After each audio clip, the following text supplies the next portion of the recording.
Has problem in vectors? किस किस को वेक्टर्स में अभी भी प्रॉब्लम है actually?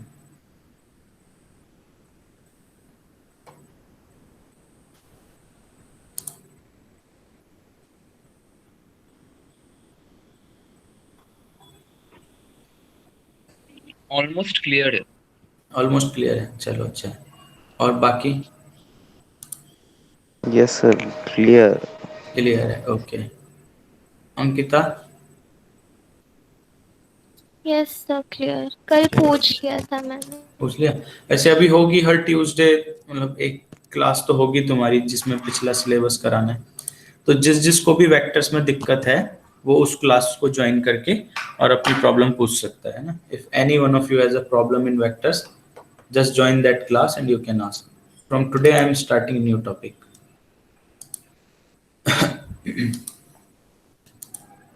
Yes, sir. You may start a new topic. I have no problem in vectors. Okay, okay. So, PPT दिख रही है सबको? Yes sir. Okay, Yes, sir. Yes, sir. okay. So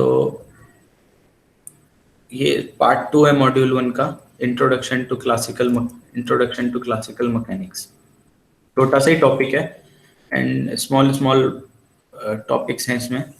I think you already studied few of them in your 11th 12th class. First topic is constant motion, second is degree of freedom, then discrete and continuous system, and last is rigid and elastic bodies. How many of these topic you already know? That what are these?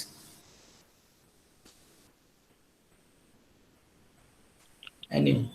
Oh, rigid and elastic bodies, you know. हाँ, you know rigid and elastic bodies ना, 11th class में उसमें पढ़ा होगा। हाँ। Rotational motion वाला जो chapter है, और एक है ना? Exactly sir. हाँ। Okay. And this discrete and continuous system? Anyone know what No. are discrete and what are continuous system? Okay. Degrees of freedom, I think this also you have studied in 11th class. Yes sir. Yes sir. Degree of freedom. In chemistry also we did. Yes, yes. I forgot the chapter in physics in which chapter it's there, in which it's written that Sir, I monoatomic. think it was in fluidity that. Sir that Carnot engine chapter thermodynamics में भी। Yeah, just before that, in which it's monoatomic, gas, diatomic, Yes. kinetic theory of Exactly. kinetic theory of हाँ. gases. Kinetic theory of And gases. exactly, exactly. And what are constant motion? Do you know this?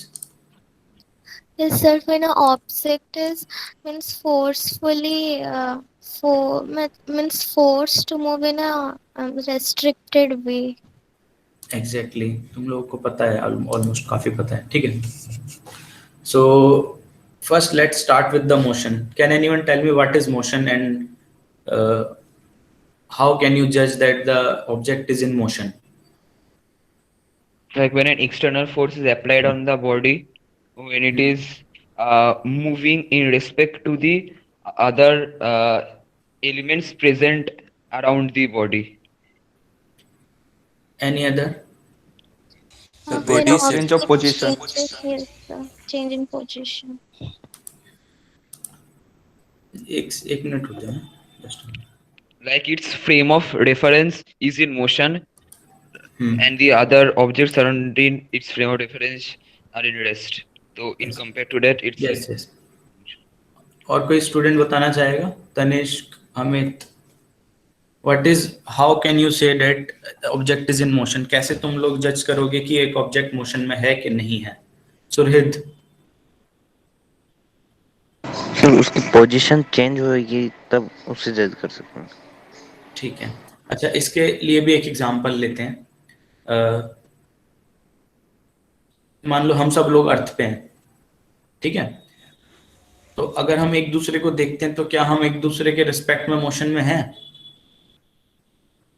Sir, actually, we are not in motion. We respect each other because actually the whole Earth is rotating and revolving every time. Exactly. Yes, yes, yes.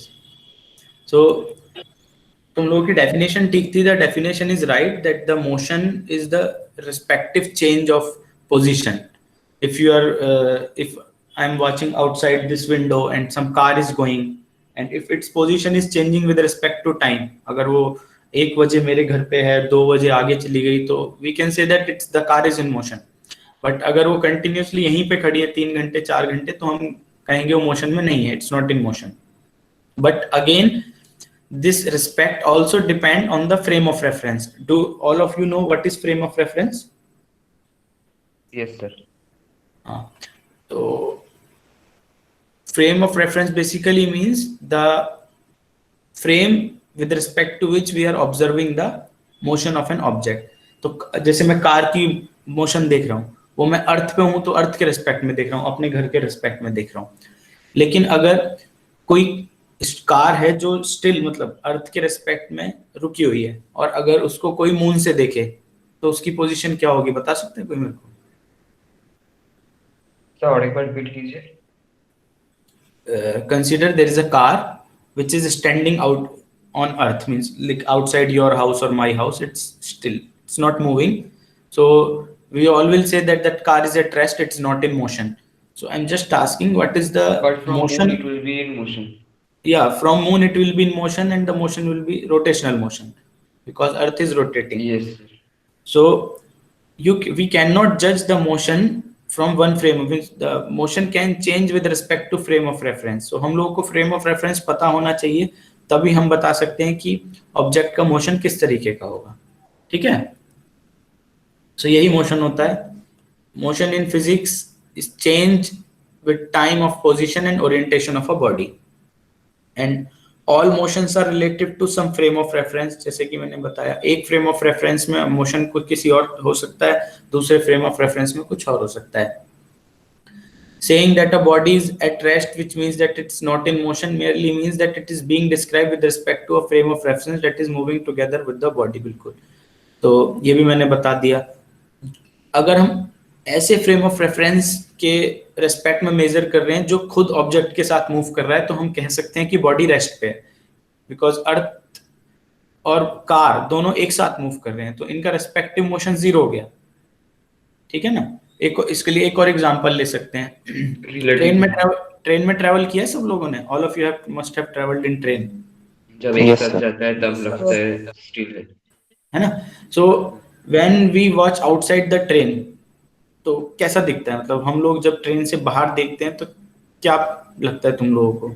जो बाहर object है, पेड़ और कोई भी चीज आ रही है, सब मूव कर रहा है, है ना। हम लोगों को ऐसा नहीं, हम लोगों को ऐसा लगता है कि पेड़ जो बाहर के ऑब्जेक्ट हैं वो मूव कर रहे हैं, है कि नहीं? पर असलियत में मोशन तो हम लोग कर रहे हैं। अब हम क्या करते हैं, ट्रेन को चारों तरफ से बंद कर देते हैं, मान लो विल क्लोज द ट्रेन, और बिल्कुल मतलब you can not see outside, और consider that there is no friction, means तुम आगे पीछे भी नहीं होगे जब ट्रेन चलेगी, जहां बैठे हो वहां बैठे रहोगे, and then train is moving. तो तुम लोगों को पता चलेगा कि ट्रेन मोशन में है या तुम लोग मोशन में हो? फ्रिक्शन नहीं है, फ्रिक्शन नहीं है, नहीं पता चलेगा सर, नहीं पता नहीं पता चलेगा ना, क्योंकि जिस फ्रेम ऑफ रेफरेंस, मतलब ट्रेन मूव कर रही है लेकिन तुम भी तो उसी फ्रेम ऑफ रेफरेंस में हो ना, तुम भी ट्रेन के अंदर हो, तो तुम दोनों मूव कर रहे हो, तुम भी और ट्रेन भी, और रिस्पेक्टिव मोशन कितना हो गया? 0। रिलेटिव वेलोसिटी जिसको हम लोग कहते हैं, 11th क्लास में तुम लोगों ने पढ़ा होगा relative velocity. So relative velocity 0 हो गया।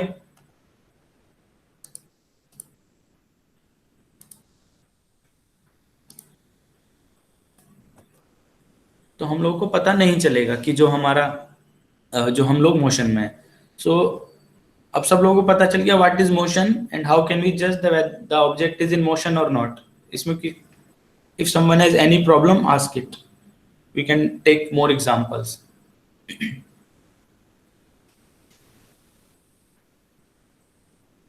Clear sir. ओके, अच्छा एक क्वेश्चन का आंसर और दो। ट्रेन में तुम लोग ट्रैवल कर रहे हो एंड तुमने बॉल को उछाला, तो सर क्वेश्चन पूछ सकता हूँ? हाँ बोलो बोलो, पूछो। सर अगर हम स्पेस से किसी वस्तु को नीचे गिराते हैं, अच्छा, तो क्या वो मोशन में होगी? स्पेस से उसका मीन्स फोर्स लगेगा। मतलब तुम सर कहना क्या चाहते हो? बोलो बोलो, पूछो पूछो। जैसे हम पेन को ऊपर से नीचे अर्थ पर हम गिराते हैं, हाँ तब उस पर फोर्स लगेगा और वो मोशन भी होगी क्या? बिल्कुल बिल्कुल, तुम्हारे एस्पेक्ट में तो मोशन में है ना। तुम्हारे जब तुम देखोगे तो नीचे आती हुई दिखेगी तुमको, ग्रेविटेशनल फोर्स लगेगी उस पे नीचे की तरफ।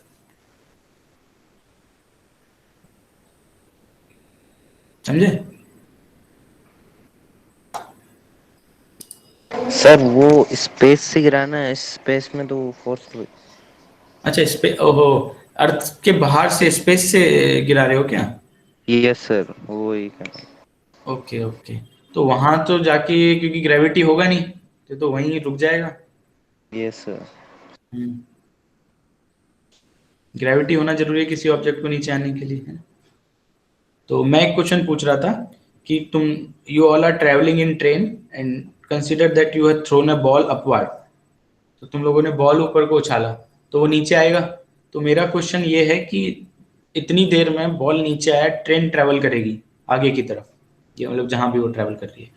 तो क्वेश्चन ये है कि क्या जब बॉल नीचे आएगी वो तुम्हारे हाथ में आएगी, या तुम थोड़ा सा आगे ट्रेवल कर जाओगे, बॉल नीचे गिर जाएगी, या कोई तीसरे तरीके का मोशन हो सकता है? हाथ सर में वो है। हाथ में हाथ में। क्यों हाथ में आएगी? Can anyone tell me? Means अगर logic, if you can think logically, then if you thrown the ball upward तो तुम तो मतलब ट्रेन के साथ आगे चले जाओगे, लेकिन बॉल तो नहीं, मतलब क्यों, कोई बता सकता है?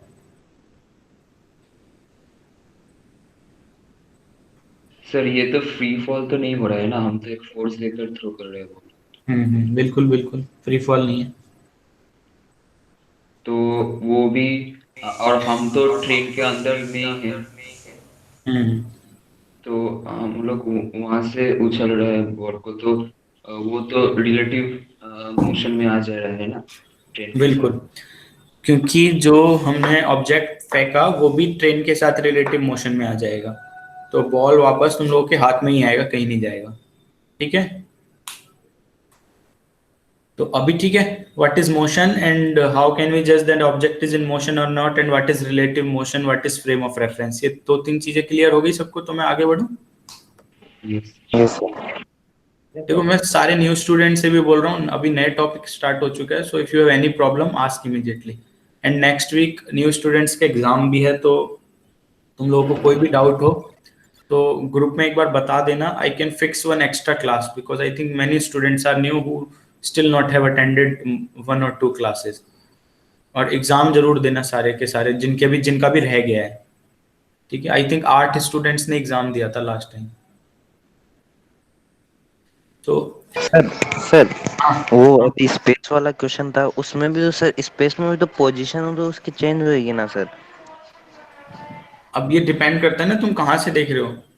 अब मान लो अर्थ से देख रहे हो तो ऑब्वियसली अर्थ तो घूम रहा है, तो तुम्हारे रिस्पेक्ट में मोशन में ही होगा, पर अगर तुम स्पेस से ही देखोगे तो रेस्ट में होगा, yes sir.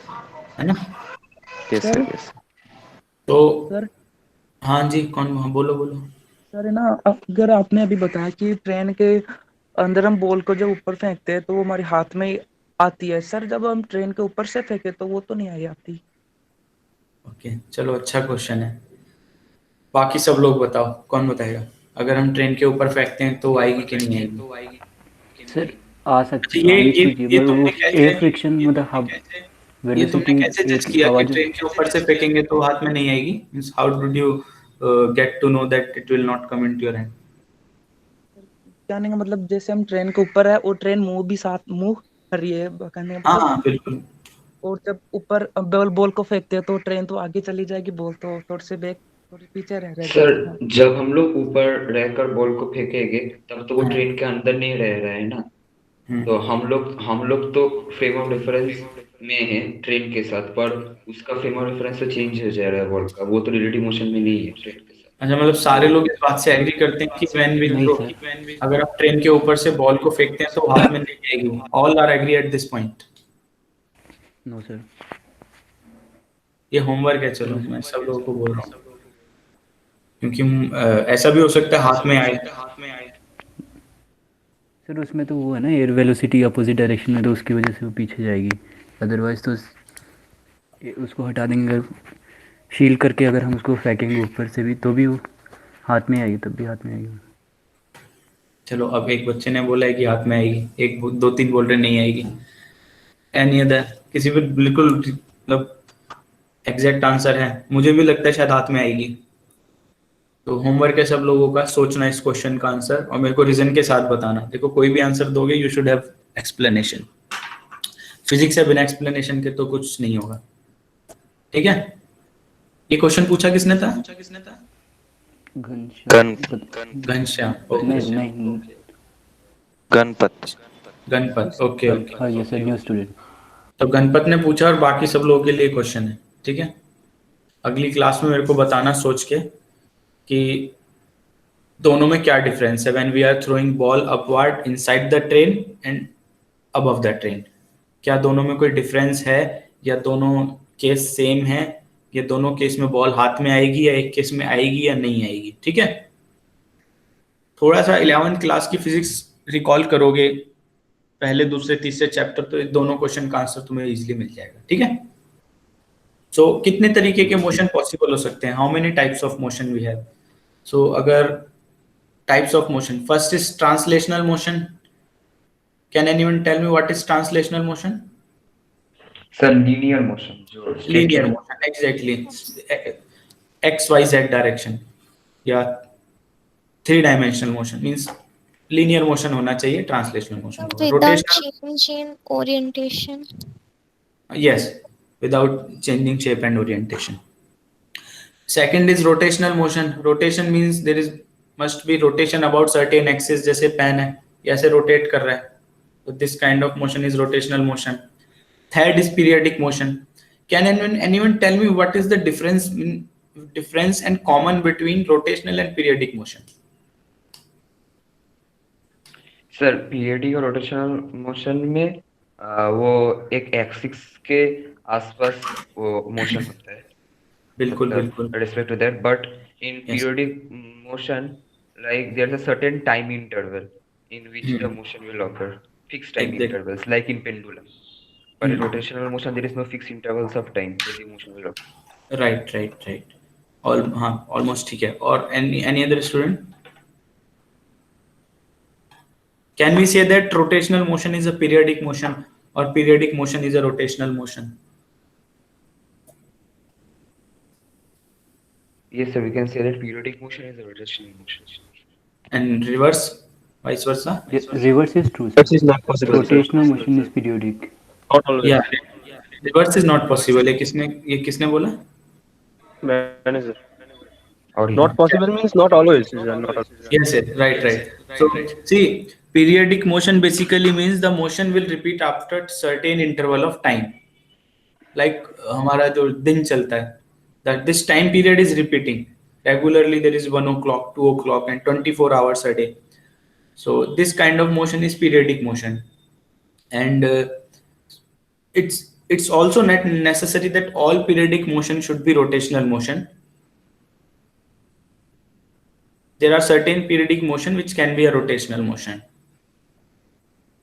And can anyone tell me few more example of periodic motion? Simple harmonic motion. SHM is a periodic motion, and sine wave, cos wave, they both are periodic. And last one is non-periodic motion. Non-periodic motion means there is not certain time interval. It can do some random motion. So all motion which are not periodic, you can say that it's non-periodic. If you check according to direction, there can be one-dimensional motion, two-dimensional motion, and three-dimensional motion. And till now, you have studied only three dimension. If you go to theory of relativity, then there is one more dimension. So there are only three dimensions. Bose-Einstein condensate. Yeah, both. There is one extra dimension of time also. And according to state, there are two kind of motion: uniform motion and non-uniform motion. Uniform motion means the object will cover equal distance in equal interval of time. Just a minute. Huh? Hello, हाँ class में था sir, बताइए।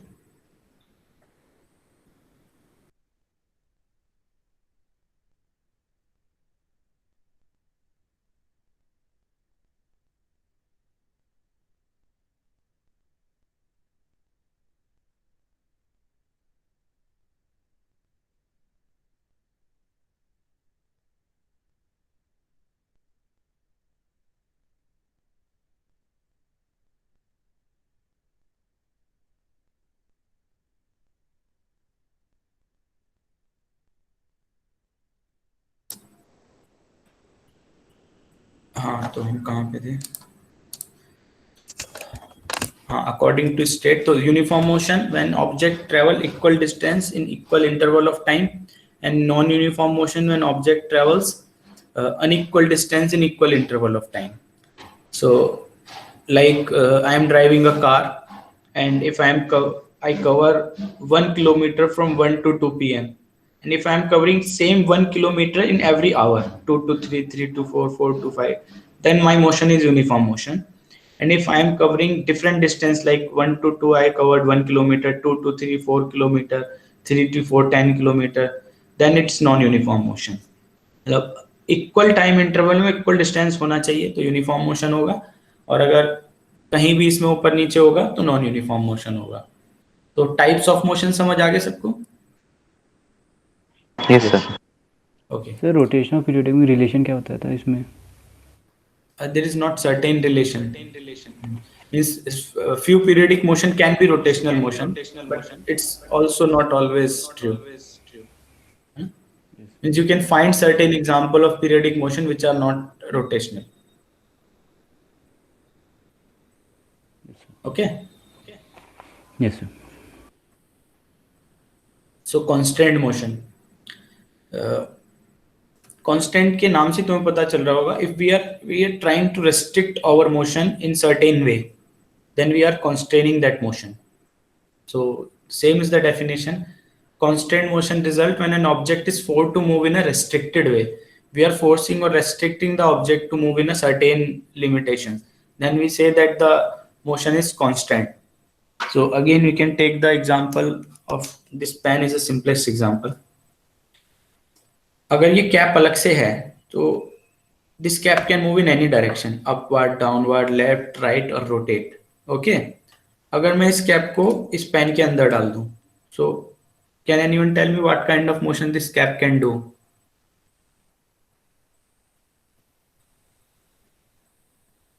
Rotational. Yes, if I am fixing it, then it can do only rotational motion. So I restricted its motion from different kind of motion to only one kind of motion. So I am putting a constraint on it. So this kind of motion are called constant motion. And there example, for example, we have to move along, like if there is a curved track in certain region and you have to move along it, then there is a constraint on you. You can only move on that curved track. You cannot go out of that track. So these kind of motion are constrained motion. And the limitation or condition which we are putting on that motion are called constraints. There can be different kind of constraints. So what are constant force?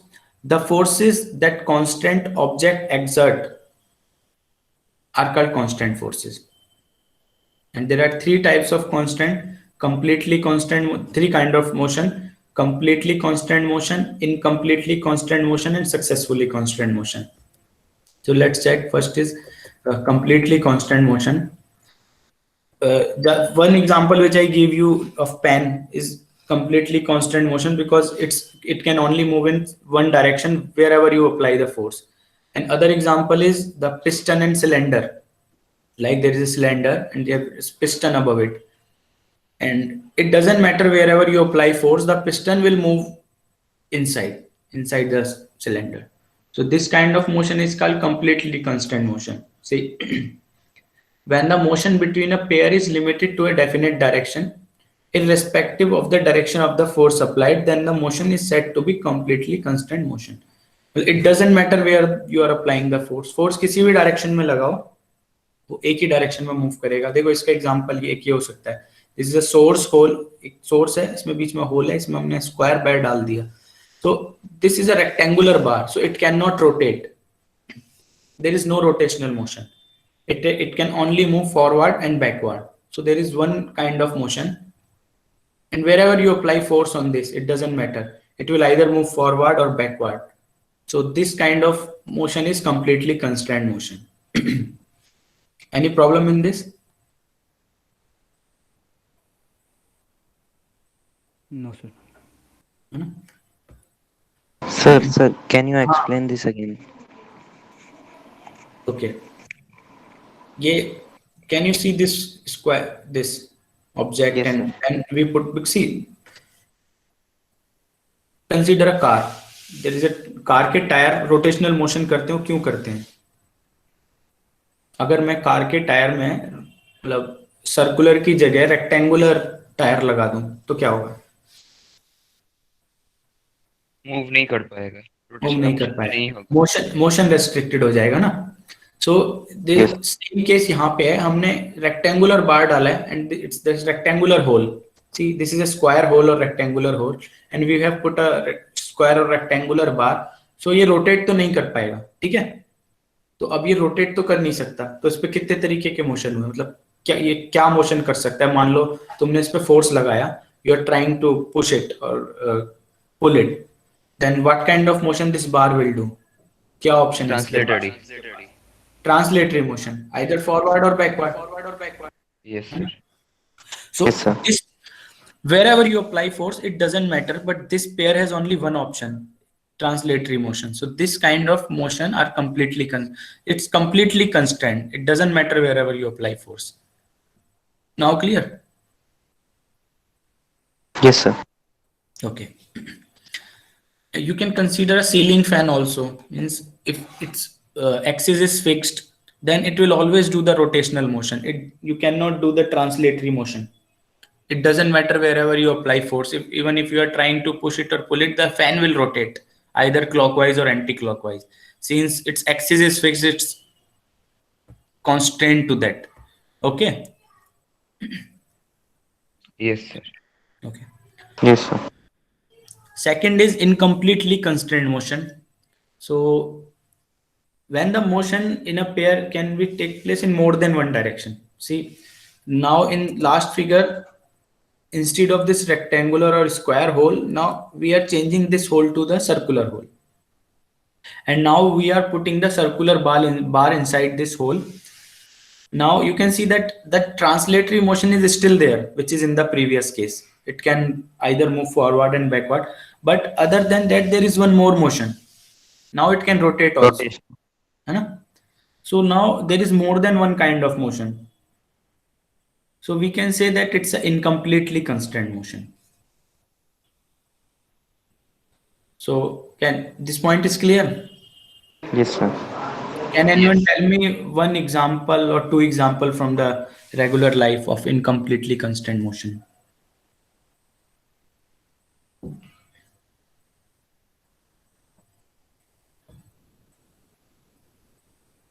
Anyone? दोनों का मतलब completely का भी और incompletely का भी एक एक एग्जांपल सोच के बताओ, कौन बताएगा? सर कंप्लीट का मोटर हो सकता है हम लोग का। Motor, okay. और इनकम्प्लीटली का? सोच रहा हूँ। हाँ सोचो सोचो, बाकी स्टूडेंट बताओ। अर्हित, अंकिता, प्रज्ञा। हाँ अर्हित बताओ भाई, कोई एग्जांपल है मतलब कंप्लीटली कंस्टेंट मोशन का या इनकम्प्लीटली कंस्टेंट मोशन का तुम्हारे दिमाग में? ऐसे एकदम से सोचो, आसान। Ankita, Pragya, Amit, Ghanshyam, Jitendra, Inamul, Suresh, Aman, Ganpat. Sir, fan can be constant, completely constant. Fan. Fan, हाँ फैन तो मैंने ही बता दिया ना तुम तो मेरे एग्जांपल रिपीट कर दिया। फैन से ही सोचो, फैन से ही और भी एग्जांपल बन सकते हैं। सर बताओ। हाँ बताओ पेन, पेन का मोशन ऑफ पेन। हाँ motion of pen. Pen pen basically. हाँ हाँ pen. Yes sir. Circular Sir, and sir, clock का कांस्टेंट हो गया तो कंप्लीटली हो गया ना। completely होता है clock. तो कंप्लीटली हो गया, हाँ ठीक है। पेन देखो सर इनकम्प्लीट वाला है। पेन वाला, ओ पेन, ओके। हाँ पेन हो सकता है। दूसरा Sir, door. डोर। डोर में कितने तरीके के मोशन होते हैं?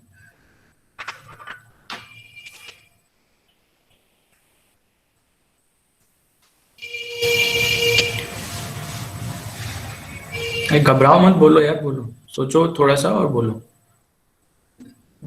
This constant topic is very wide. One type sir.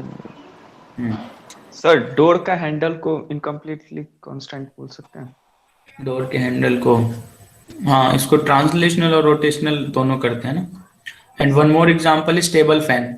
या वो फैन देखा है तुम लोगों ने, जो शॉप्स में लगा रहता है, जो ऐसे ऐसे होता रहता है, ऐसे ऐसे। यस सर, मूव Yes, करता sir. Yes, sir. तो उसको भी इनकम्प्लीटली में रख सकते हैं ना, मतलब उसका फैन रोटेट भी करता है और साथ साथ फैन तुम्हारा ट्रांसलेशनल मोशन भी करता है ना। So we can keep it as a incompletely constant motion. और कोई एग्जांपल किसी के दिमाग में आ रहा है? प्रज्ञा, अंकिता?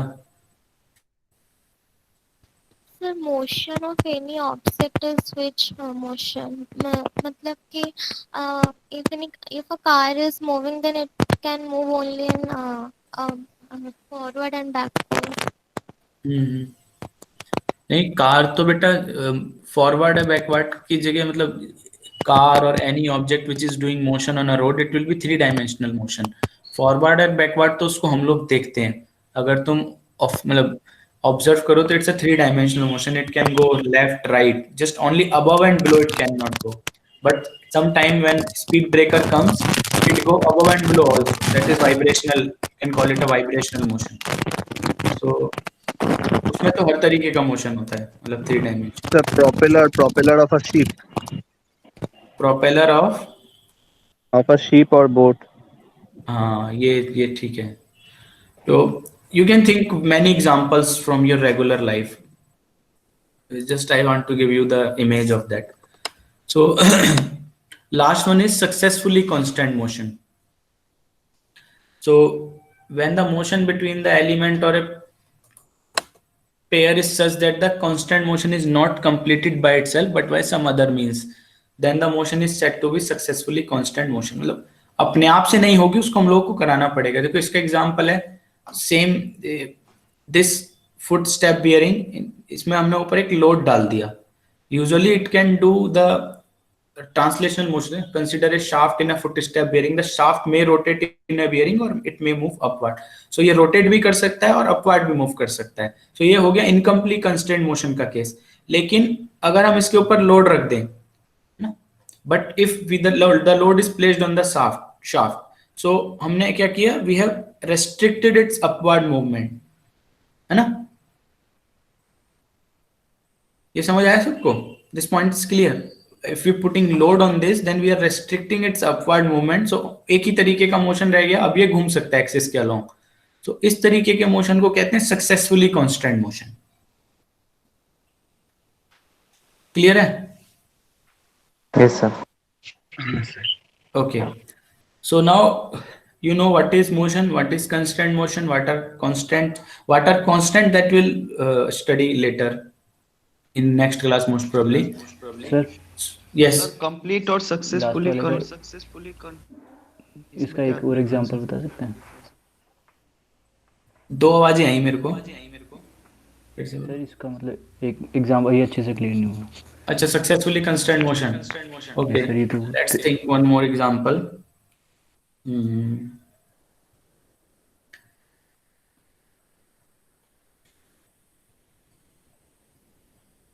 Sir mixer.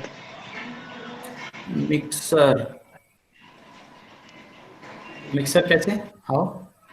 सर उसका जो वो पत्ती, वो जो काटने वाला घूमेगा वो केवल रोटेशनल होगा ना। बट इट्स ऑलवेज रोटेशनल, मतलब ऐसा नहीं है कि उस पे हमने कुछ we didn't did anything to make it motion rotational. Like we have to do something, we have to put something from outside. Like in this, I have put the load. We have to put some constraint to change it from incompletely to successfully. Means we have to do that. This kind of example should be there. तो sir इसमें table fan वाला ही हो सकता है। हाँ, table, हाँ rotational मतलब बिल्कुल टेबल फैन वाला हो सकता है। अगर मान लो उसको हम, उसमें वायर्स होते हैं ना, जिसको खींच देते हैं तो उसका ऐसे ऐसे वाला मोशन बंद हो जाता है। सो अगर हम वो कर दे तो फिर उसमें एक ही तरीके का मोशन रह जाएगा, तो वो सक्सेसफुली कांस्टेंट मोशन हो गया। We have change it from outside, from incompletely to successfully. Sir first वो कंप्लीटली कंस्ट्रेंट और इसमें डिफरेंस क्या है, मेजर डिफरेंस क्या है? कंप्लीटली में खुद से ही वन डायरेक्शन होता है, means it doesn't matter wherever you apply force, like in this case अगर we are applying force on this load, so this load will remove and then it can do two direction motion, then it will again change from successfully to incompletely. But in this case completely constant, it doesn't matter wherever you apply the force, it will always move in one direction. Yes sir. है ना. इस case में अगर हम ऊपर जो load है उस पर ज्यादा फोर्स लगाएंगे तो लोड हट जाएगा, तो जो हमने अपवर्ड मूवमेंट को रोका हुआ है वो फिर वापस स्टार्ट हो जाएगी, सो फिर ये सक्सेसफुली नहीं रहेगा, फिर ये वापस इनकम्प्लीटली बन जाएगा. अब समझ आ गया? Yes sir. ओके. सो तीनों सबको तीनों क्लियर हो गए ना. कांस्टेंट मोशन क्या होता है, what are incompletely, completely and successfully, all three clear to all? Yes sir. Okay, so next topic is degree of freedom. So these are the minimum number of independent variable or coordinate required to specify the position of an object, and the important thing is without violating any constant applied on it. Means अगर बाहर से उस पर कोई constant apply किया गया है तो मैं उसको छेड़खानी, मतलब उसको नहीं छेड़ना है, उसको डिस्ट्रॉय नहीं करना है, उसको ध्यान में रखते हुए जिन मिनिमम कोऑर्डिनेट में हमारा ऑब्जेक्ट मूव कर सकता है वो उसका minimum number of degrees of freedom होगा. Like if an object is moving in a plane, how many degrees of freedom it has? 2. 2 degrees of freedom. What are those? 2 both axes. Both axes, x axis and y axis. So consider if we have n free particles in 3-dimensional space, so how many degree of freedom it have?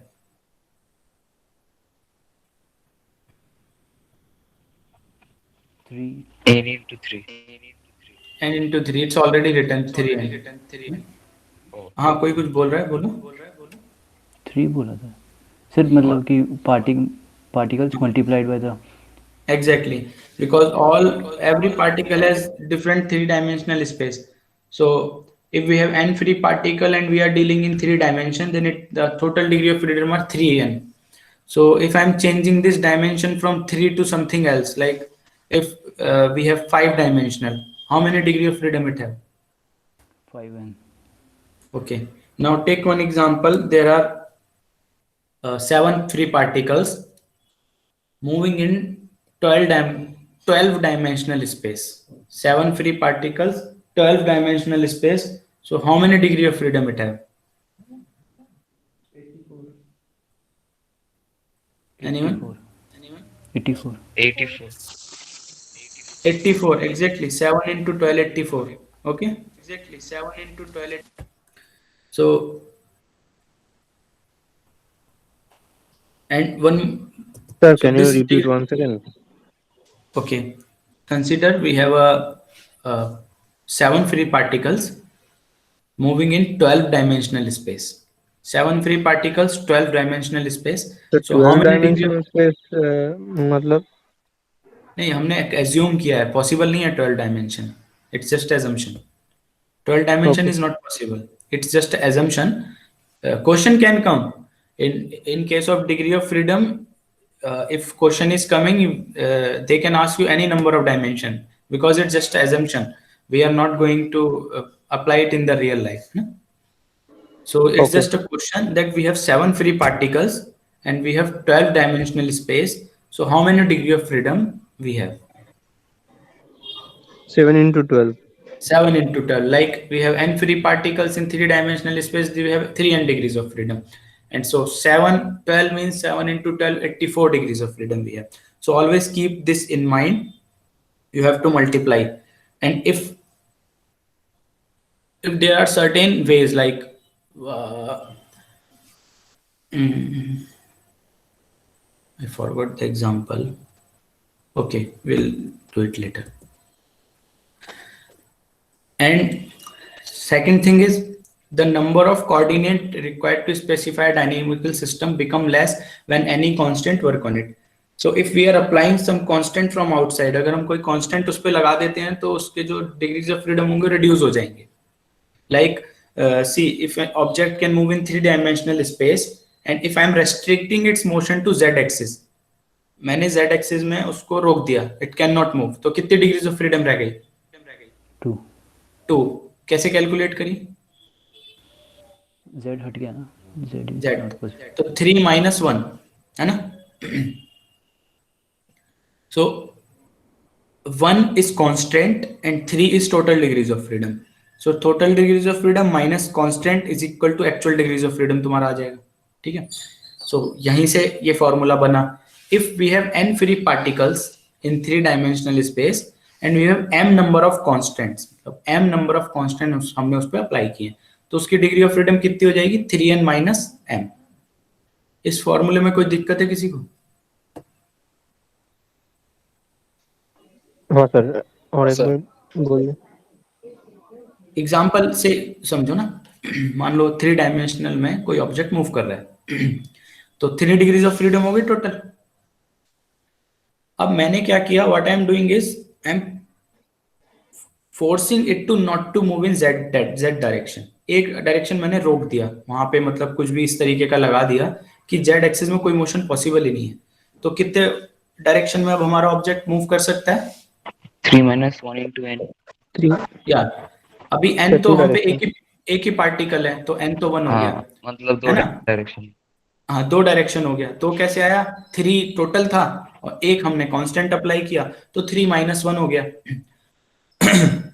अब अगर हम n particles कर देते हैं, 3 types of 3 × n हो गया, लेकिन हम एक ही एक्सिस, मतलब क्योंकि अब 3n पार्टिकल्स, n पार्टिकल की अलग अलग 3 एक्सिस हो गए, x1 y1 z1 x2 y2 z2, और मैंने सिर्फ एक पार्टिकल की z एक्सिस पे कांस्टेंट अप्लाई किया है, बाकी का तो है. तो टोटल डिग्रीज ऑफ फ्रीडम हो जाएगी 3n - 1, क्योंकि नाउ आई हैव 1 कांस्टेंट. अगर मान लो मैं एक से बढ़ा के 2 कांस्टेंट कर दूं, मैं एक पार्टिकल और लिया, उसका भी z एक्सिस कांस्टेंट कर दिया, तो टोटल डिग्रीज ऑफ फ्रीडम 2 कम हो गई, 3n - 2 हो जाएगा.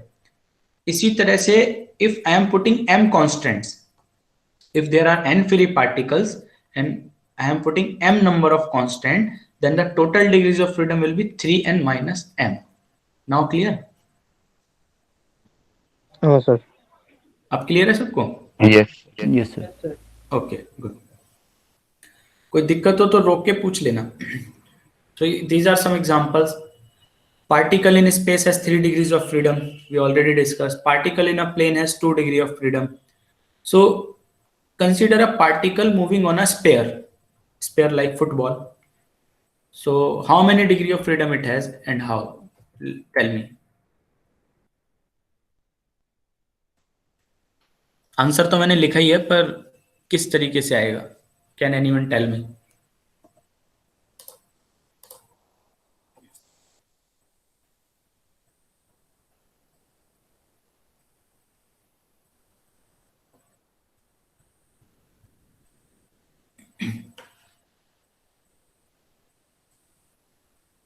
Anyone? सर 2 ही होगा. एक तो रोटेशनल हो गया उसमें, मतलब कि मतलब वो उस स्फीयर से बाहर नहीं आ सकता ना सर, तो उसकी वजह से उसमें एक डायरेक्शन तो वैसे ही रिस्ट्रिक्ट कर रखा हमने. बिल्कुल ठीक. क्या और कोई किसी पे कोई आंसर है या ठीक है इसका आंसर?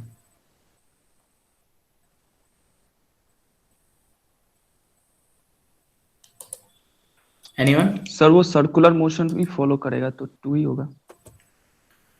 2. अच्छा तुम कैसे कह रहे हो 2 होगा? हाउ? सर किसी फुटबॉल पे अगर वो घूमेगा तो सर्कल में तो घूमेगा ना सर. हाँ सर्कल में ही घूमेगा, तो घूमेगा तो एक ही मोशन होगा ना. 2 कैसे होगा?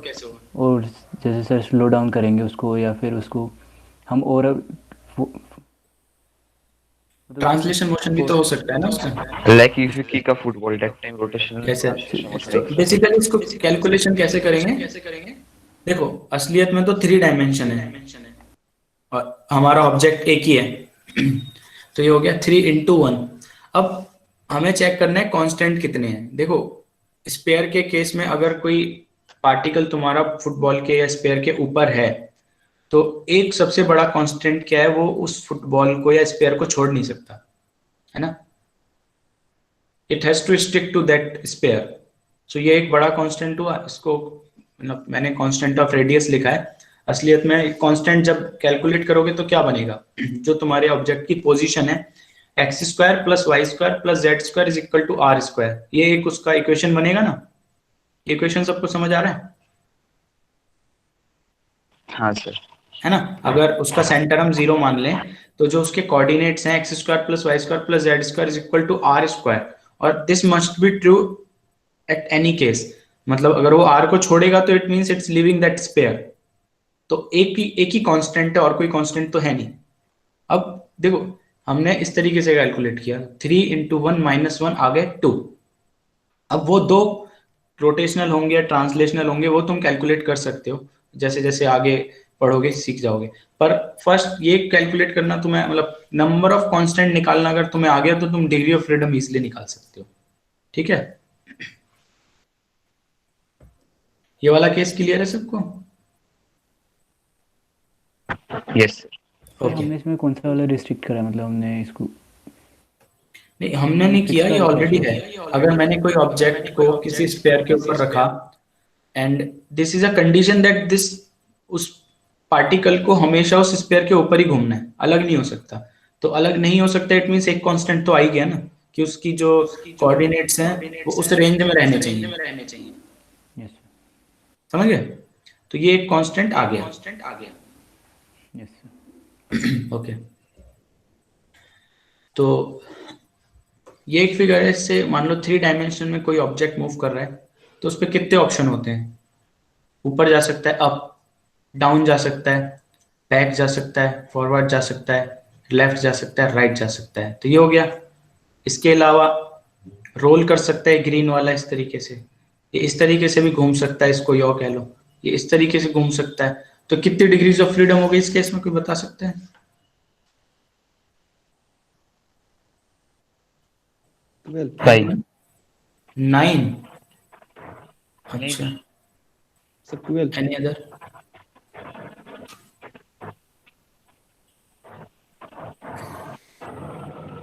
Any other? क्या बताऊँ? 6। अभिक ने बोला 6, और बताओ। सर एक्चुअली ये तो इनफाइनाइट नंबर ऑफ टाइम्स भी हो सकते हैं, मतलब इनफाइनाइट। इनफाइनाइट कैसे? ओ मतलब आप पूछ रहे हैं कि जो कैसे मोशन होगा, मतलब डिग्री ऑफ फ्रीडम कैसे होगा? हाँ नहीं, पहले तो क्वेश्चन ये है कि इस फिगर में टोटल डिग्री ऑफ फ्रीडम कितनी होगी, सबसे पहला हाँ, क्वेश्चन। इस फिगर में तो 6 ही है। 6 होगा। चलो अभी का आंसर 6 है। बाकी लोग भी बताओ यार, मतलब गलत होगा सर क्या होगा? 5 सर। 5 भी बोला है किसी ने, तनिष्क ने। हाँ 3 3 भी बोला है किसी ने। हाँ ओके, और सर 6 होगा सर, 6। 6 आंसर 6 होगा। ओके 6 आंसर काफी आ रहा है, तो 6 को लॉक कर देते हैं। इसका आंसर 6 ही होगा। देखो ना, मतलब 1 बाय 1 इसको समझो। एक तो ये रेड वाली जो लाइन है इसमें सारे कलर्स अलग हैं। एक तो ये हो गई बैक एंड फॉरवर्ड, तो ये एक ही एक्सिस है, तो इसको तुम दो नहीं, you can not count it 2 degrees of freedom, this axis is 1। अगर किसी ने 9 बोला है तो आई थिंक उसने इसको 2 काउंट कर लिया होगा, रेड को 2, येलो को 2 और ब्लू को 2। This is basically 1 because it's moving same axis है ना, इसी में आगे जाएगा इसी में पीछे जाएगा। तो 1 डिग्री ऑफ फ्रीडम ये हो गई, फिर एक राइट और लेफ्ट वाली हो गई, एक अप और डाउन वाली हो गई, तो 3 तो ट्रांसलेशनल हो गई, और तीनों एक्सिस के अराउंड रोटेट कर सकता है। ये ग्रीन वाला, ऑरेंज और ब्लू, तो 3 रोटेशनल हो गई, तो 3 ट्रांसलेशनल प्लस 3 रोटेशनल, टोटल हो गई 6 डिग्रीज ऑफ फ्रीडम। सो अब समझ आया कैसे हुई 6 degrees of freedom? Yes sir. Yes sir. Sir मेरा एक क्वेश्चन है। हाँ हाँ बोलो बोलो। Sir, can we give an object 6 degree of freedom in practical life? Yes why not? How, sir? How means अगर कोई भी ऑब्जेक्ट है। एग्जाम्पल सर, मतलब हाँ बोलो कैसे बोलो। कैसे दे सकते हैं सर? 6 डिग्री ऑफ फ्रीडम एक ही ऑब्जेक्ट पे सर कैसे हो सकता है? क्यों नहीं हो सकता? मतलब तो मैं कह रहा हूँ 6। दो तीन हो सर।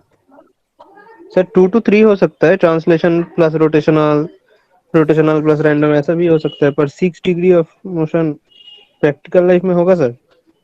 हाँ, मैं तुमसे वही तो पूछ रहा हूँ, व्हाई नॉट पॉसिबल। मैं ये, दिस इज जस्ट एग्जांपल। अगर there is a certain object, like if I put the diatomic molecule there, so it can do,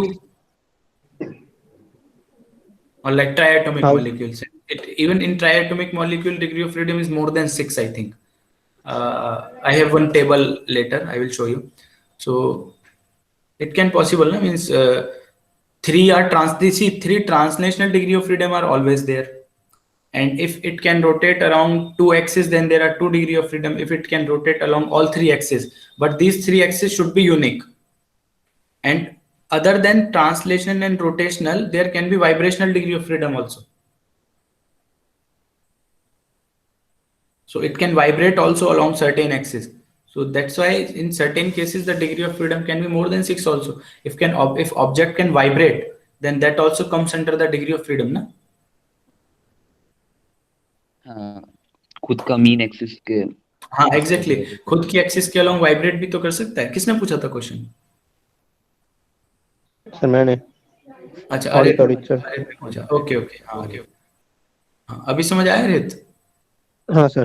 sir एक क्वेश्चन है और। हाँ बोलो सर ये बोलो। जो हमारे अर्थ होता है सर, वो तो रोटेशनल मोशन भी होता है, रिवॉल्यूशन मोशन, मतलब सन के अराउंड वो मतलब हाँ करता है, रिवॉल्यूशन कंप्लीट करता है, हाँ, और उसके बाद भी वो मतलब नॉर्मल स्पेस में वो इलिप्टिकल शेप में जाता है सर। उसका तो 3 डिग्री ऑफ फ्रीडम होना चाहिए, या फिर अर्थ ज्यादा का, होगा?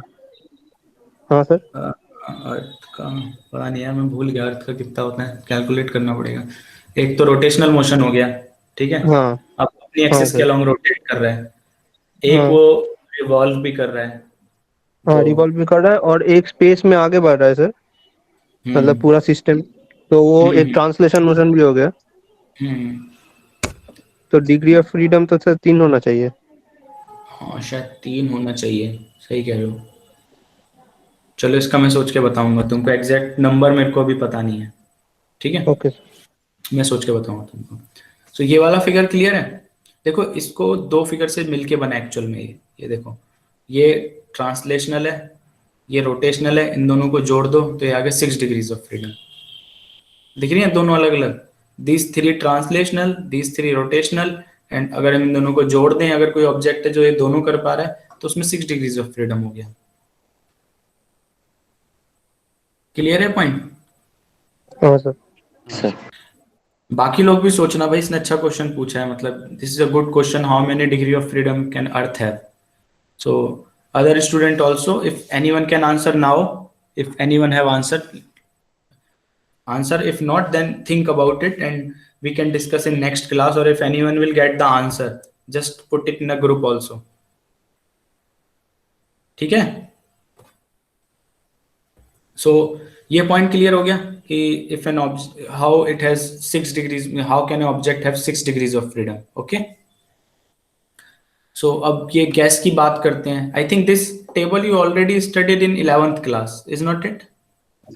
सर हाँ इट इज रिटन बोलो। In Google 3 degrees of freedom ही होगा किस में? 3? गूगल में। ओके हाँ सर, सर, विकिपीडिया में। पर सर्च सर कर मेरा दिया? एक क्वेश्चन है। मैं हाँ बोलो। हाँ सर। सर ये जो सन है, ये सन एक ब्लैक होल के अगेंस्ट में रोटेट करता है, मतलब रिवॉल्यूशन करता है? अगर ऐसा करेगा तो सर उसका 4 या 5 हो जाएगा, मतलब अर्थ का। क्यों? क्योंकि एक रोटेशनल होगा खुद के एक्सिस के बराबर, एक सन के मतलब सन के अराउंड रोटेट रिवॉल्यूशन कर रहा है। अगर पर ये सन तो, भी एक किसी के सर मतलब रेस्पेक्ट में रोटेट रिवॉल्यूशन कर रहा है, फिर तो अर्थ उसके रेस्पेक्ट में भी रिवॉल्यूशन करेगा और आगे बढ़ रहा है स्पेस में। नहीं पर ये ऐसे तो फिर मतलब, ऐसे तो फिर 9 प्लेनेट है, ऐसे तो तुम एक एक करके देखते रहोगे तो उसकी फिर तो डिग्री ऑफ फ्रीडम हाँ सर। बढ़ती चली जाएगी, नहीं? हाँ सर, बढ़ती रहेगी। तो सर अगर मून का करे तो मून का, तो सर मून का डिग्री ऑफ फ्रीडम अर्थ से ज्यादा हो जाएगा। नहीं बट एज वी कैन नॉट कैलकुलेट, ऐसे नहीं कैलकुलेट कर सकते ना। मतलब अब मान लो मैं तुम्हें, मान लो स्पैन की बात कर रहा हूँ, तो अगर मान लो मैं इसकी डिग्री ऑफ फ्रीडम कैलकुलेट कर रहा हूँ, मान लो ये ऐसे कर रहा है, ऐसे कर रहा है, अब अगर इसी पैन को कोई आउट ऑफ स्पेस देखने लगे तो उसके लिए तो फिर चेंज हो जाएगा वो, तो इसमें और डिग्री ऑफ हाँ फ्रीडम सर। ऐड कर देगा। तो हाँ सर, वो तो होगा। हाँ, तो ये ठीक तरीका नहीं है एक्चुअल में कैलकुलेट करने का। ऐसे तो मतलब आसपास की चीजें ऐड करते रहोगे तो डिग्री ऑफ फ्रीडम ऐड होती रहेंगी।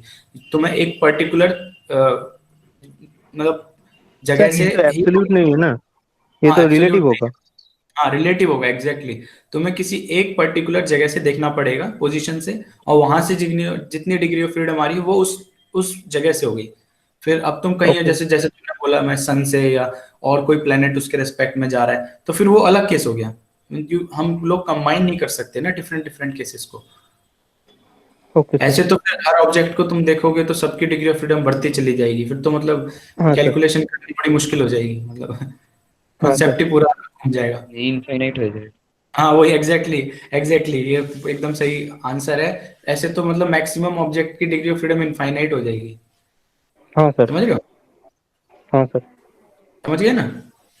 हाँ सर। हाँ ओके, सो ये आई think this table you have studied in your 11th class. वहां पे कैलकुलेशन भी था ना, निकाल के दिखाया था कि monoatomic gas has 3 degree of freedom because it can only translate in 3 direction.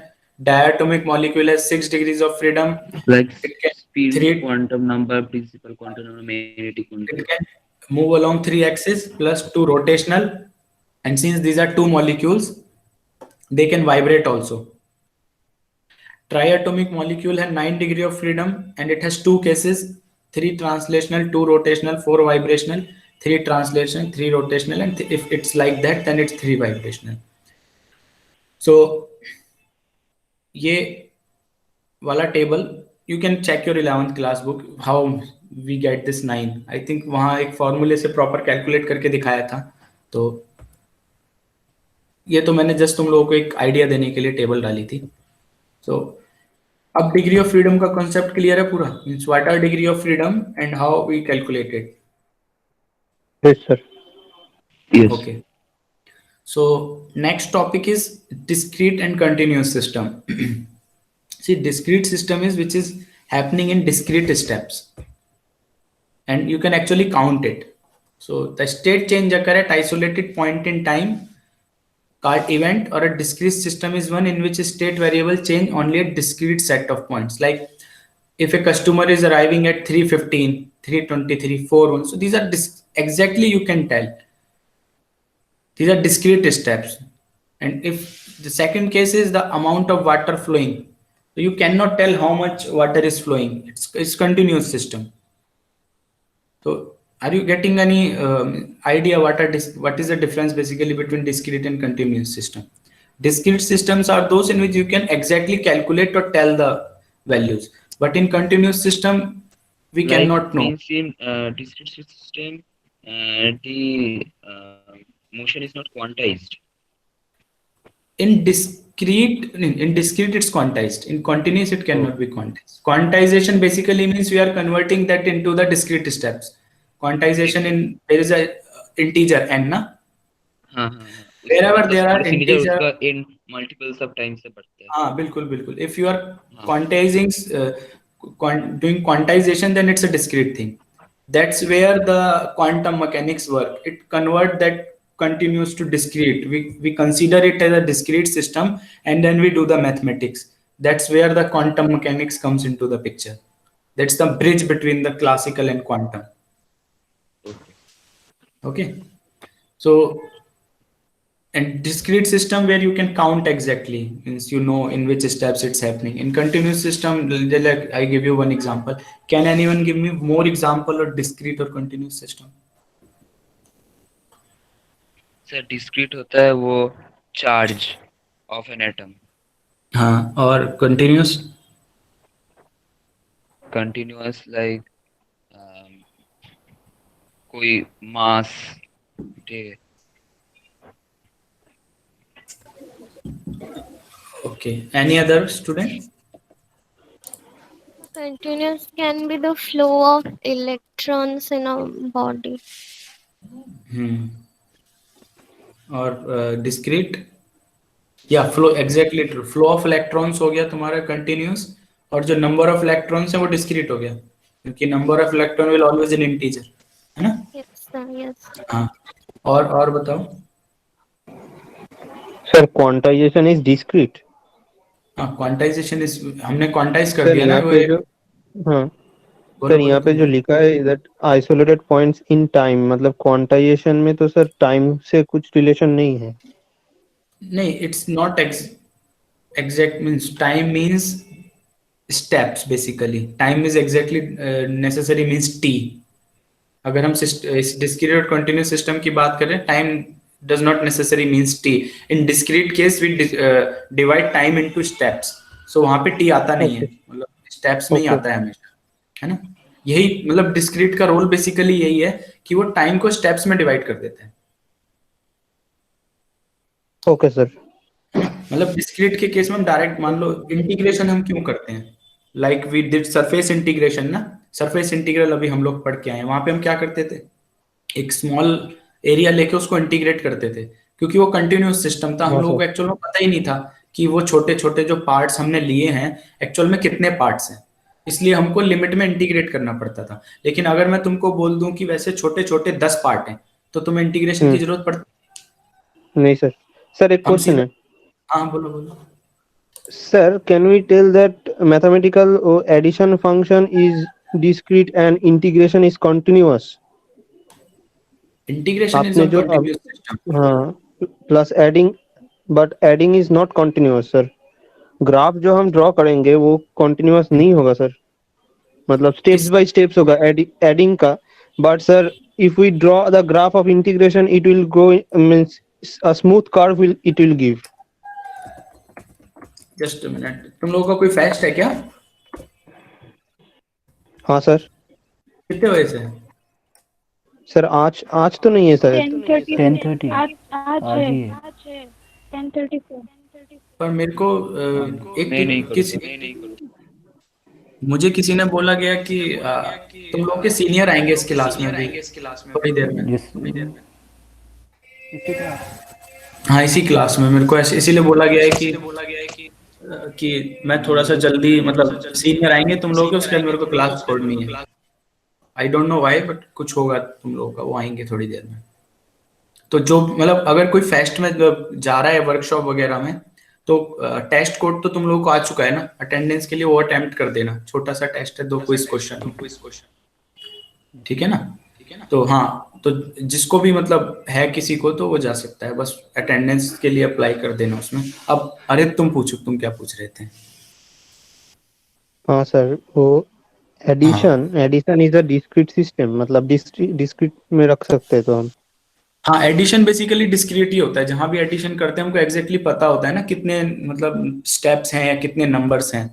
हाँ सर, पर तो इस, integration is a continuous. Integration is continuous, okay sir. है ना। मतलब इनफाइनाइट नंबर ऑफ एडिशन से ही तो इंटीग्रेशन बना है बेसिकली। मतलब हाँ अगर मैं सर। एक, है ना, मैं एक बड़े ऑब्जेक्ट को छोटे छोटे ऑब्जेक्ट में डिवाइड कर दूं, अगर तुम इंटीग्रेशन की डेफिनेशन देखोगे तो होता क्या है, वन, एक छोटा, दूसरा छोटा, तीसरा छोटा, देन लिमिट लेते हैं हम, लिमिट 10 टू इन्फिनिटी हो जाती है, कि हमको पता ही नहीं एक्चुअल में वो छोटे छोटे कितने स्टेप्स हैं, उन सबको फिर हम ऐड करते हैं, तो वो इसीलिए इंटीग्रेशन का साइन लगाते हैं कि we exactly don't know how many these small steps are there. अगर हमें एग्जैक्टली पता होता तो इंटीग्रेशन का वहां जरूरत ही नहीं पड़ता, हम सीधा ऐड कर देते, वहीं अपना सॉल्व हो जाता इक्वेशन, ठीक है। हाँ sir. Okay, any other question? थोड़ी कंसेप्चुअल चीजें ये सब ना, तुम बुक से थोड़ा धीरे धीरे पढ़ोगे तो अपने आप क्लियर हो जाए। हाँ अंकिता बेटा पूछो, क्या पूछे? यस सर, जब हम इंटीग्रेशन करते हैं तो लास्ट में तो एक फाइनाइट वैल्यू भी आता है, हाँ तो वो बिल्कुल तो बिल्कुल आता है। डिस्क्रीट हो गया। इंटीग्रेशन कंटिन्यूस सिस्टम पे होता है, पर उसका जो रिजल्ट आएगा वो तो एग्जैक्ट होगा ना, result can not be in uncertain. हाँ सर, तो रिजल्ट होगा डिस्क्रीट। डिस्क्रीट और कंटिन्यूस बेटा रिजल्ट पे नहीं होता, it depend on system and steps. Sir हम लोग जिस पर इंटीग्रेशन कर रहे हैं वो ऑब्जेक्ट भी तो फाइनाइट है, तो आंसर भी तो फाइनाइट ही आएगा ना। हाँ एग्जैक्टली, आंसर फाइनाइट आएगा, बट जो मेथड हम यूज कर रहे हैं that is continuous method, exactly. If we take infinite object, अगर हम इंटीग्रेशन में लिमिट इनफाइनाइट कर देंगे तो वो इनफाइनाइट हो जाएगा। अब समझ आया कितना? हाँ सर। Any other student? और कोई क्वेश्चन? विशाल, गणपत, इनामुल, घनश्याम, माफिजुर। घबराए मत करो, कोई भी क्वेश्चन है पूछ लिया करो, चाहे मतलब ये मत सोचना कि क्वेश्चन अच्छा नहीं है या छोटा क्वेश्चन है, क्वेश्चन सारे अच्छे होते हैं, छोटा बड़ा कुछ नहीं होता। तो क्लियर है ये पॉइंट डिस्क्रीट कंटिन्यूस वाला? तो अगली क्लास में मेरे को दो तीन एग्जांपल सोच के बताना डिस्क्रीट और कंटिन्यूस सिस्टम की, ठीक है? ओके। अब लास्ट टॉपिक है रिजिड एंड इलास्टिक बॉडीज। इसके बाद एक कांस्टेंट मोशन और होगा। रिजिड एंड इलास्टिक बॉडीज तो आज कर ही लेंगे। तो rigid bodies, can anyone tell me the definition? तुम लोगों ने 11th में पढ़ी होगी। What are rigid bodies?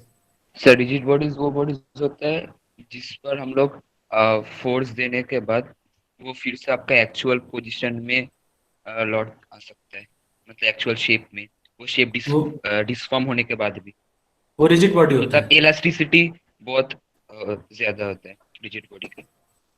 ये कुछ और कोई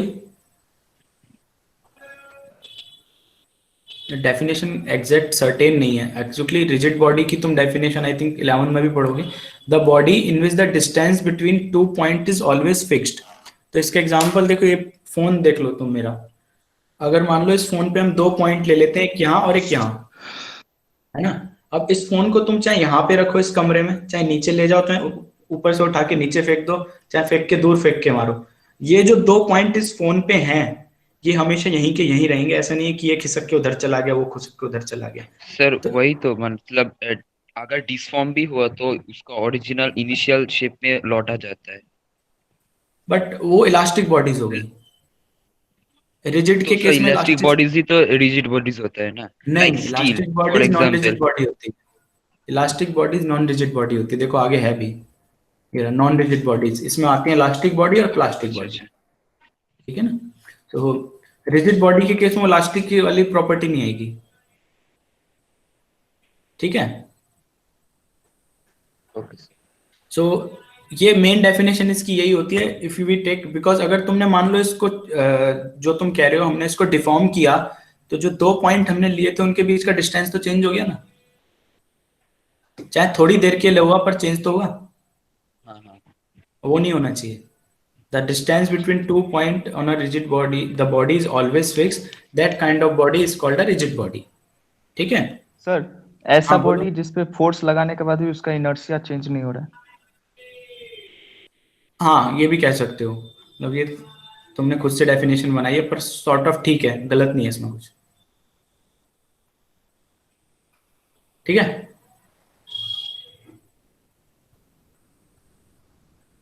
तो अगर n फ्री पार्टिकल्स हैं तो 3n डिग्री ऑफ फ्रीडम हो गया। मैंने पहले ही बता दिया रिजिड बॉडी में। अगर हम उस पर कोई कांस्टेंट, ये कांस्टेंट को इस तरीके से लिखते हैं generally, Rij is equal to Cij। अगर हम इस तरीके से कोई कांस्टेंट उस रिजिड बॉडी पे अप्लाई कर देंगे तो उसका डिग्री ऑफ फ्रीडम घट जाएगा उस रिजिड बॉडी का, ठीक है? दूसरा है रिजिड बॉडीज वर्सेस पार्टिकल्स। इसको बाद में डिस्कस करेंगे, पहले नॉन रिजिड बॉडी डिस्कस करते हैं। Non rigid body, non rigid bodies में 2 आती हैं, एक इलास्टिक बॉडीज और एक प्लास्टिक बॉडीज। अब इलास्टिक तो ऑलरेडी अभी डिस्कस कर दिया अभिक ने। The bodies which retain its original shape and size on removal of force. अगर हम जैसे फुटबॉल ले लो या कॉस्को की बॉल ले लो, उसको जब हम कंप्रेस करते हैं तो अपनी पोजीशन पे वापस आ जाती है। तो इस तरीके की जो बॉडीज होती हैं वो इलास्टिक बॉडीज होती हैं। और प्लास्टिक बॉडीज होती हैं अगर एक बार उसको हमने कंप्रेस किया तो अपनी पोजीशन पे वापस नहीं आएगी। जैसे स्प्रिंग को हमने बहुत ज्यादा खींच दिया तो वो अपनी इलास्टिक रीजन से बाहर चली गई, प्लास्टिक रीजन में आ गई, तो फिर वो वापस नहीं आती अपनी पोजीशन पे। इस तरीके की बॉडी होगी प्लास्टिक बॉडीज। इसमें किसी को कोई डाउट? No sir. है ना? सिंपल है, मतलब ये this I think you already studied also, it's very simple. और हाँ सर, वो ब्रेकिंग पॉइंट के क्रॉस कर बिल्कुल, तो yes, and this we know through this Hooke's law. Hooke's law, and can anyone tell me what is Hooke's law? Hooke's law is applicable, मतलब जब तक फोर्स लगाएगा तो उसका शेप चेंज होता जाएगा। एक पॉइंट आएगा वो है ब्रेकिंग पॉइंट, उसके बाद अगर फोर्स लगाया तो उसमें मतलब रीगेन नहीं करेगा खुद का ओरिजिनल। ये तो ग्राफ हो गया। Sir strain directly proportional to stress. Exactly, हाँ, मेन हुक्स लॉ यही होता है, stress is directly proportional to strain. पर इसमें एक दो मेन पॉइंट गायब है। क्या होते हैं? स्ट्रेस इज डायरेक्टली प्रोपोर्ट, हाँ बोलो। हाँ सर, वो स्ट्रेस और स्ट्रेन का रेशियो हमेशा कांस्टेंट होता है। हाँ बिल्कुल बिल्कुल, बट इसमें भी एक बहुत छोटी सी चीज है बहुत जरूरी, उसके बिना डेफिनेशन पूरी नहीं होती। कोई बता सकता है? Any student? रुकी सर यार तब भूल रहे हो। अच्छा, अरित? सर एक लिमिट के अंदर ये खाली लागू करता है। कौन सी हाँ अरित, क्या डेफिनेशन होती है, याद है थोड़ा सा? नहीं सर, नहीं। नहीं याद है, कोई नहीं। माफिज और सुरहिद, तनिष्क, किसी को याद है? नो नहीं याद है, नो सर। कोई नहीं कोई नहीं। ये लिमिट, आदर्श ने ठीक बोला, एक लिमिट के अंदर होता है। Stress is directly proportional to strain under elastic limit. अब याद आया? हाँ सर, अब आ गया ना? इलास्टिक लिमिट के हाँ सर बाद वही वो मैं सर एक्सप्लेन करके ब्रेकिंग बोल पॉइंट। रहा था। हाँ एग्जैक्टली, इलास्टिक लिमिट के बाद प्लास्टिक बिहेवियर आता है, फिर ब्रेकिंग पॉइंट आता है, तो वहां पे हुक्स लॉ फॉलो नहीं होता। देखो ये ग्राफ देखो, तुम शुरू में एकदम लीनियर जा रहे हैं यहां तक, जहां तक लिखा भी है प्रोपोर्शनल लिमिट है, तो इलास्टिक लिमिट उसी रीजन को इलास्टिक बिहेवियर होता है। उसके बाद जो तुम्हारा ऑब्जेक्ट होता है वो अपनी पोजीशन पे वापस नहीं आता, जिसको कहते हैं परमानेंट सेट। देखो जैसे स्प्रिंग का केस ले रहे हैं हम, उसको एक बार ज्यादा खींच दोगे तो वापस अपने पोजीशन पे रह जाता है, वापस नहीं आता है, तो वो हो गया परमानेंट सेट। वो होता है, उसके बाद प्लास्टिक बिहेवियर होता है, कितना ही खींचो वो वापस नहीं जाएगा। और एक स्टेज आती है डी, उसके बाद फिर थोड़ी सी भी अगर तुम जरा सी भी फोर्स उस पर अप्लाई करोगे टूट जाएगा, जिसको फ्रैक्चर पॉइंट कहते हैं। ठीक है? Yes sir. Yes sir. So Hooke's law में ये चीज सबसे जरूरी है, stress is directly proportional to strength तो होता ही है, पर अंडर इलास्टिक लिमिट अगर नहीं लगाओगे तो डेफिनेशन बिल्कुल जीरो मिलेगा तुम्हें। ठीक है ना? तो अब समझ आ गया रिजिड बॉडीज क्या होती है, नॉन रिजिड बॉडीज क्या होती है, इलास्टिक क्या होता है, प्लास्टिक क्या होता है। देखो अब इस वाले मॉड्यूल में तुम्हारे दो छोटे छोटे टॉपिक रह गए हैं, टाइप ऑफ कांस्टेंट और एक रिजिड बॉडी और पार्टिकल में क्या डिफरेंस होता है। तो नेक्स्ट ट्यूसडे की क्लास में इसको हम खत्म कर लेंगे। किसी को कोई क्वेश्चन पूछना आज की क्लास में तो पूछ लो, नहीं तो फिर टेस्ट करने। सर क्लियर है सर। हाँ पूछो, कोई पूछ रहा है? सर हाँ गणपत वो बोलो। क्या, हमने ना 11th और 12th क्लास हिंदी मीडियम से की थी, इसलिए समझ में आता, और ये मेरी 3rd क्लास है जैसे देखा जाए तो, इसलिए थोड़ी बहुत दिक्कत मुझे आती है। अच्छा अच्छा, ठीक, इसलिए इसलिए मैं अगर हिंदी में भी बताता हूँ सारी चीजें, तो समझ तो आ रहा होगा ना? हाँ सर बिल्कुल आ रहा है, इससे फिर धीरे धीरे मेरा बढ़ जाएगा ना समझने के लिए। और हाँ अगर हाँ if you provide this notes on group then I will understanding. हाँ हाँ, मैं पिछले वेक्टर्स की पीपीटी भी ग्रुप पे दी हुई है, ये पीपीटी मैं आज ही भेज दूंगा, मैकेनिक्स वाली। मैं क्लास के बाद ये पीपीटी भेज दूंगा तुम लोगों को, तो इसको तुम वहां से लेके आराम से पढ़ सकते हो, है ना? और जो भी न्यू स्टूडेंट हो, तुम टेस्ट अगले वीक तुम्हारा एग्जाम होगा, वो जरूर दे देना। और एग्जाम में वो वेक्टर्स वाला आएगा, वेक्टर्स की पीपीटी भी तुम्हें ग्रुप से मिल जाएगी। और एग्जैक्टली किस तरीके के, हाँ बोलो। भी वो आप बता रहे हो वेक्टर्स की, वो तो नहीं मिली मेरे को, तो ओनली वो जो ग्रुप में कल का जो मीटर हुआ वही मिला। कोई नहीं, शेयर आदर्श, शेयर कोई बच्चा शेयर कर देना, मतलब वेक्टर्स वाली पीपीटी फिर से एक बार, जो एक दो जो नए लोग हैं उनको मिल जाएगी। शेयर कर देंगे बच्चे, ठीक है ना? और सर वो मेरा नाम टीचर्स लिस्ट में आया क्या? वो आ गया जो आपका तुम्हारा आ गया, आज तुम पे टेस्ट का लिंक भी आया होगा। कल मैंने चेक कर लिया था, कल रात को आ गया था तुम्हारा नाम। तो सर ना मैंने अभी अभी आप टेस्ट लेंगे ना, हाँ तो मेरे वाली में वो हो नहीं रहा है। एक मिनट सर देखो, आपको मैं दिखाता हूँ। नहीं, अभी वाला टेस्ट तो तुम्हारे पे लिंक गया होगा कल, क्योंकि तुम्हारा नाम आ रहा था, मैंने जब लिंक शेयर किया उसमें। सर देखो,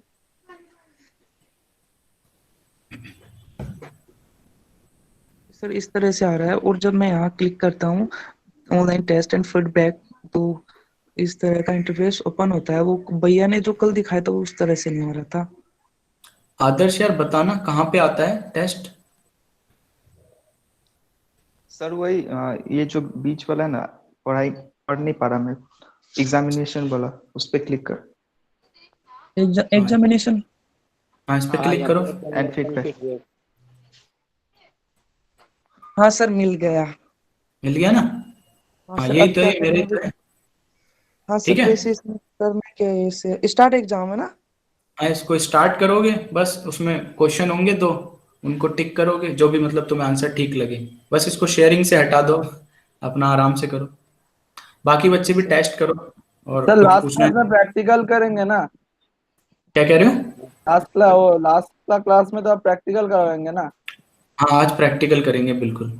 सर तो फिर वो उतना भी ठीक है, तभी मैं बोलूंगा। वो मॉड्यूलस मॉड्यूलस में थोड़ा प्रॉब्लम आ रहा है कैलकुलेशन में, मैं आपको उस समय बोल दूंगा। हाँ हाँ, उस समय पूछ लेना, कोई दिक्कत नहीं है। आज नया एक्सपेरिमेंट करेंगे। सर वो ठीक है, वो तब समय बोल दूंगा, ठीक है। सर स्ट्रीम टेम्परेचर क्या होता है? क्या बेटा? टेस्ट के क्वेश्चन में दिया है स्ट्रीम टेम्परेचर इज 2। अच्छा अच्छा, स्ट्रीम टेम्परेचर मतलब जस्ट एज अ वेरिएबल मानो उसको, मतलब ये तो मैंने लिख दिया था, खुद से क्वेश्चन बना रहा था, तो एज ए वेरिएबल मानो, मतलब जितने भी वेरिएबल हैं ये भी एक तरीके का वेरिएबल है। टेम्परेचर के दो वेरिएबल है, मान लो दो तरीके के हैं, तो कितना डिग्रीज ऑफ फ्रीडम होगा, ये क्वेश्चन है ना उसमें। हाँ स्ट्रीम टेम्परेचर होगा, स्ट्रीम प्रेशर होगा, है ना? हाँ सर।